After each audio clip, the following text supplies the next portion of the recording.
아침 묵상 하나님 장 시작하도록 하겠습니다. 먼저 기도하시겠습니다.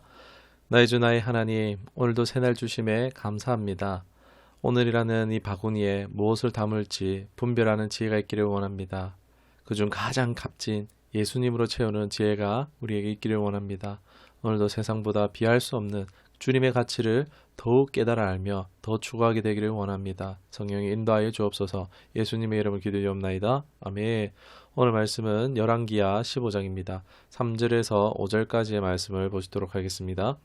아사랴가 그의 아버지 아마샤의 모든 행위대로 여호와 보시기에 정직히 행하였으나 오직 산당은 제거하지 아니하였으므로 백성이 여전히 그 산당에서 제사를 드리며 분향하였고 여호와께서 왕을 치셨으므로 그가 죽는 날까지 나병 환자가 되어 별궁에 거하고 왕자 요담이 왕궁을 다스리며 그 땅의 백성을 치리하였더라. 아멘. 오늘 말씀 제목은 점점 멀어져 가네 라는 제목으로 말씀 나누도록 하겠습니다.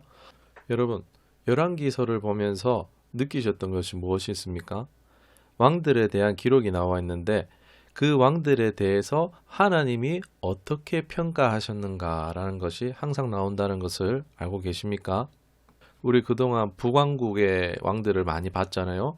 그 북왕들의 왕들에 대해서 평가할 때에 거의 대부분의 느밧의 아들 여로보암의 죄를 따랐다라고 말하고 있습니다. 여로보암과 혈통은 아무 상관이 없습니다. 영적인 게 같다라는 거죠. 세상적인 영이라는 것입니다. 자신의 정권의 안전을 위해서 하나님을 대신해 단과 베델에 금송아지 우상을 만들어 놓고 통치하고자 했던 것인데 이런 우상 숭배의 죄에 공통적으로 빠져 있었다라는 것입니다. 북이스라엘은 그렇다 치고 다윗의 혈통이 흐르는 남유다는 또 어떠냐? 남유다 같은 경우에는 다윗의 길로 행했느냐 안 행했느냐 그것이 중요하다라고 할 수 있겠습니다. 성경의 저자 같은 경우에도 남유다에 대해서는 좀 편파적인 그런 모습을 볼 수도 있습니다. 분명히 우상 숭배를 했는데 정직히 행했다라고 오늘 말씀을 보면 그렇게 기록하고 있습니다. 솔직히 얘기해서 다윗의 길로 행하지 않은 왕, 즉 신앙적인 칭찬을 받지 않은 왕은 북이스라엘 왕들과 사실 다를 바가 없는데 표현만 좀 다르게 했을 뿐입니다. 아무래도 여호와 신의 본산이기도 하고 좋은 영향력을 주는 사람들도 많았기 때문에 북이스라엘보다 형편이 나은 것은 사실이라고 할 수 있겠습니다. 그러나 중요한 것은 다윗의 길로 행하지 않았다는 것은 신앙적 칭찬을 받지 못했다는 것은 북이스라엘과 별 다를 바 없다라고 보시는 것이 맞겠습니다. 오늘 아마샤 같은 경우에도 하나님만을 섬기라고 했는데 하나님 정한 곳에서 예배해야 할 것은 이제 하나님인데 이 유다 백성들이 성전이 아닌 곳에서 예배하는 것 이 자체도 잘못됐고 그곳에서 하나님이 아닌 우상의 제사가 백성들 가운데 있도록 내버려 뒀다는 것은 큰 잘못이라고 할 수 있겠습니다. 열왕기하 15장쯤 돼서는 이제 계속 이런 왕들만 자꾸 나옵니다. 자신의 정권, 금전적 유익을 위해서 이해타산에 말미암아 우상 숭배를 없애지 못하는 것입니다. 결국 이것이 올무가 되어지고 비극적인 결말을 계속 가져다 주는 것을 보여줍니다. 어제 전한 말씀을 또 전한 것 같은 계속 반복되는 패턴이죠. 계속 망하고 안 되는 말씀만 보는 입장도 사실 안타깝습니다. 그런데 하나님이 또 얼마나 안타까우실까 싶습니다. 사랑하는 여러분, 우리도 역시 비슷한 상황을 마주할 수 있습니다. 예수님을 믿고 신앙할 때 손해를 겪을 수 있죠. 인간적 관계나 금전적인 손해를 감수해야 할 수도 있습니다. 그러나 여러분, 이것은 당장 커 보이지만 우리의 삶의 전체를 두고 봤을 때 또 영생을 두고 봤을 때에 잠깐의 어려움, 작은 어려움이라고 할 수 있을 것 같습니다. 우리는 하나님을, 예수님을 선택하기를 원합니다. 하나님을 의지하기를 원합니다. 우리의 삶을 복되게 인도하시는 분은 오직 하나님이시기 때문입니다. 내 판단이 오히려 내 계산이 내 삶을 망칠 수 있다는 것입니다. 아이를 키우면서 느끼는 것이 있는데 이 아이들이 뭘 하지 않아도 내 자녀이기 때문에 사랑스럽습니다. 사랑스럽지만 말을 듣지 않을 때는 화가 납니다. 그래서 혼을 냅니다. 또 꼭 그러고 나면은 잘 보이려고 막 노력하는 모습들을 보입니다.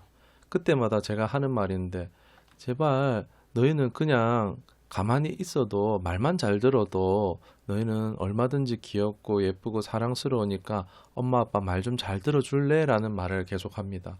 그런데 이게 꼭 우리의 모습 같더라고요.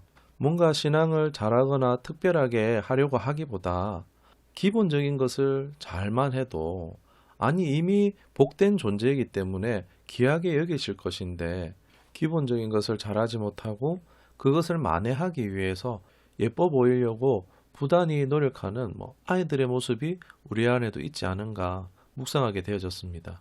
신앙의 기본만 잘 지켜도 되는 것인데 말입니다.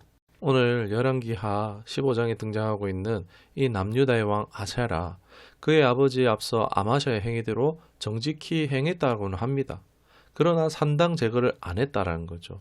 정직했지만 신앙적인 칭찬을 받지 못했다라는 것을 말하고 있는 것입니다. 오늘 본문에서는 이유를 설명하고 있지는 않지만 하나님께서 이 남유다의 왕 아사랴를 치셨다라고 나오고 있습니다. 나병에 걸리게 하셨어요.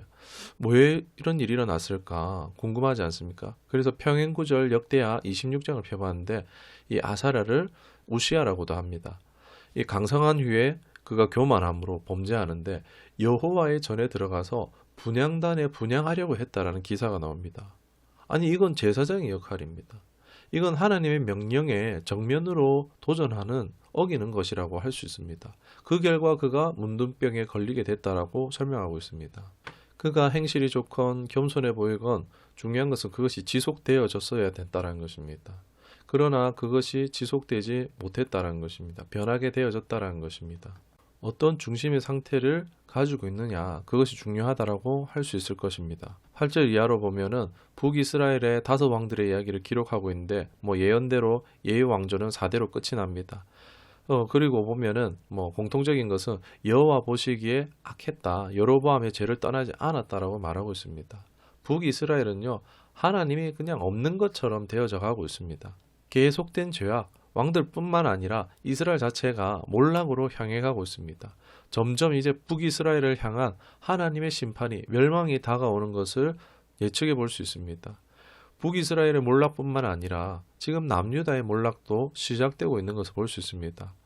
계속 반복되어지는 패턴을 보고 있습니다. 신앙의 실패에서 넘어지고 이로 말미암아 징계와 징벌이 오고, 하나님은 돌이키게 하시고자 주시는 경고로 징벌을 주시고, 거기서 회개하고 돌이키면 하나님이 심판을 막아주시고 피하게 하시고 건져주시는데, 그러나 통 돌이키지 않고 점점 멀어지는 걸 보면서 답답할 뿐이죠. 하나님을 떠난 중심, 바로 뿌리 내리지 않은 중심이 문제라고 할 수 있겠습니다. 세상과 저울질하는 거죠. 이해관계에서 자신에게 신앙적으로 영향력 있는 사람이 있을 때는 잘 나가다가도 영향력이 사라지는 순간 세상적인 이해 타산을 따라가는 것입니다. 우리의 신앙도 환경에 영향받는 의존적 신앙을 하면은 똑같아질 수 있겠죠. 그것이 아니라 우리는 뿌리 내리는 신앙을 해야 합니다. 뿌리 내릴 때에 그런 세상의 환경에 영향을 받지 않고 멀어지는 신앙이 아니라 오히려 자라는 신앙이 될 수 있다는 것입니다. 우리는 진리 대신 예수님께, 주님의 말씀에 뿌리를 내려야 되는 줄 믿습니다. 모래 위에가 아닌 반석 위에 신앙할 수 있는, 세상의 모든 것이 휩쓸려가는 그때에도 든든히 서서 승리함이 있는 우리의 신앙들이 될 수 있기를 주님의 이름으로 축원합니다. 기도하겠습니다.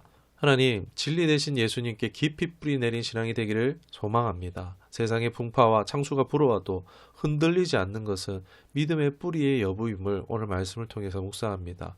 좋은 믿음의 환경, 동력자들, 영적 스승, 영적 부모의 영향으로 서 있는 것을 혹시나 스스로 내가 선 것 마냥 착각하지 않기를 원합니다. 부지런히 진리의 뿌리 내린 신앙이 될 수 있도록 우리의 영적 좌소를 분별하게 하시고 날마다 깊이 뿌리 내리는 선한 습관이 우리 삶 가운데 자리 잡힐 수 있도록 인도하여 주옵소서. 이 시간 나사렛 예수 이름으로 영원하니 방해, 분주함, 게으름, 나태, 교만은 묶임을 놓고 떠나갈지어다.